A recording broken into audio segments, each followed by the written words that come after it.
Greetings, welcome back. My name is Eunice. I am your favorite nurse entrepreneur and nurse educator here in Jacksonville, Florida with Florida Training Academy.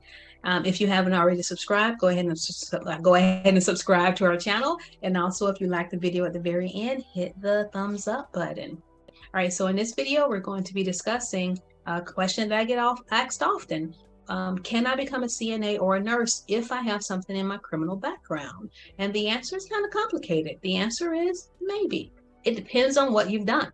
But let's say when you were a teenager, you fought, and even like somebody who may have had an officer involved incident as a teenager, we'll sometimes think that, oh, the parents will seal the record so that no one sees it.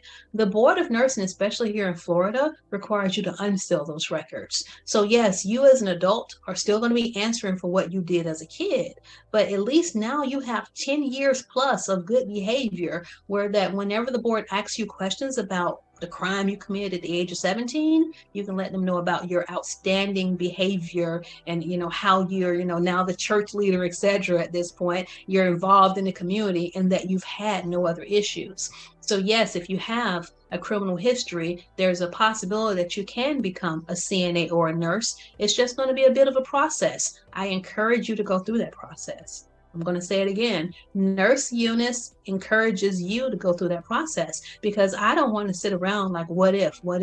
You'll be 50, 60 years old thinking, what if I would have just taken that next step? What would be the next step? So we know that you did something when you were 18, but now you're 30. If you're in Jacksonville, Florida Training Academy, I'll be happy to assist you.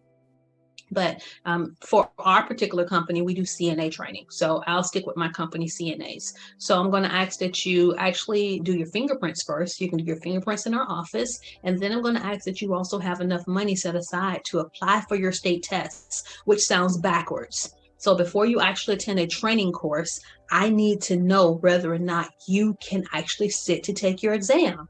In order to know that, we have to have a background screening. And I can't go off of what you told me or what you tell me. The reason why I can't do that is because you will sometimes forget that you committed 3 crimes and you only tell me about 2.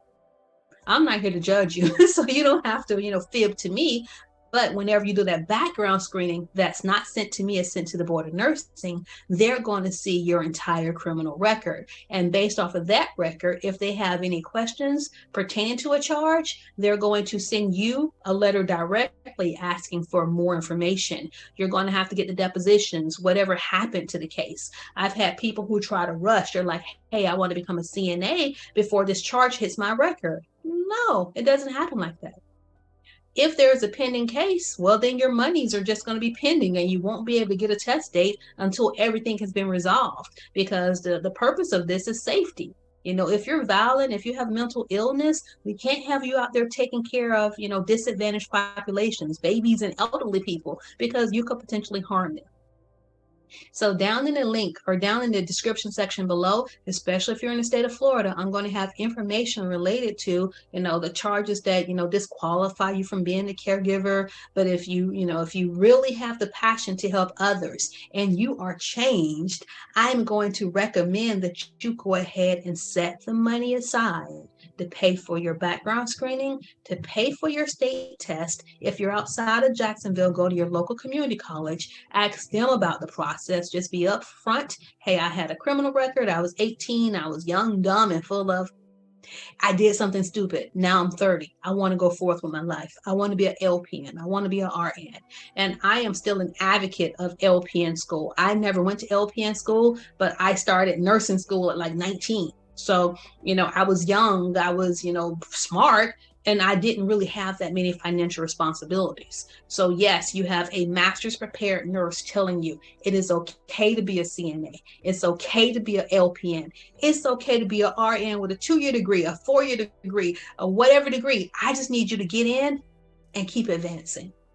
All right, so I hope this encouraged you. I hope that you shoot for the stars, or is it shoot for the moon? And if you miss, you land on the star. I don't know, but I need you to keep on doing more. Keep on being great. And hopefully I'll see you again in one of my next videos. All right, this is Eunice with Florida Training Academy signing off. Have a great day.